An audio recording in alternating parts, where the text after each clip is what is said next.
So what it is we should not be looking for a soulmate, for a support system to support us. A soulmate, I'm talking about a conscious soulmate, should be in alignment with himself. He's not there to support you. He's there to keep himself in alignment with self. You are supposed to support you by being in alignment with yourself. And together, when you meet that ultimate soulmate, it's two healthy souls who are in alignment with themselves and look at themselves through the eyes of source and love themselves. That's really what attracted you to the soulmate. His love or her love for herself.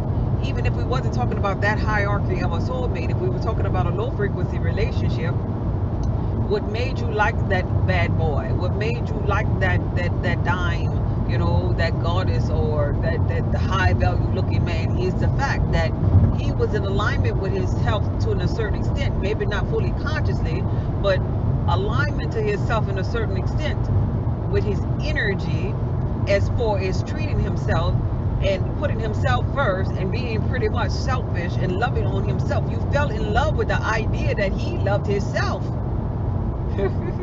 And so what happens in some relationships is,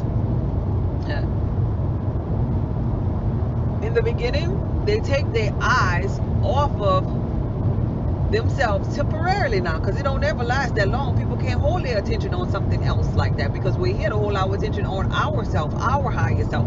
They take their attention off of themselves and they give that other person their attention, and then a couple of weeks, a couple of months down the line in the relationship, the other person begins to say, well, in the beginning it was really, really nice, but things changed.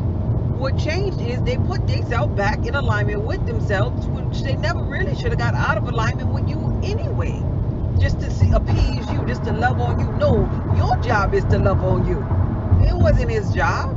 Your job is to be easy with you, to not judge you, to love on you, to not harbor any trauma experiences from the past, to not be no victim. That's your job. Your job is for you to connect to your higher self. That's it. Don't put that on other people. Because when you put that on other people, things get a little wobbly. Then they start pulling back. Then they start ghosting. Then you start to appear needy.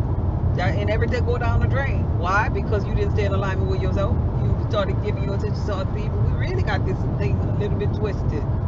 I'm so happy that I finally figured it out, though. Yes, Lord. Not just figuring out to say it, but figuring out and living it. Because that's another level. You can say, you can regurgitate something. Don't even be living it about 10 years later. Like, oh, I had said it, but I didn't know what the heck we were talking about.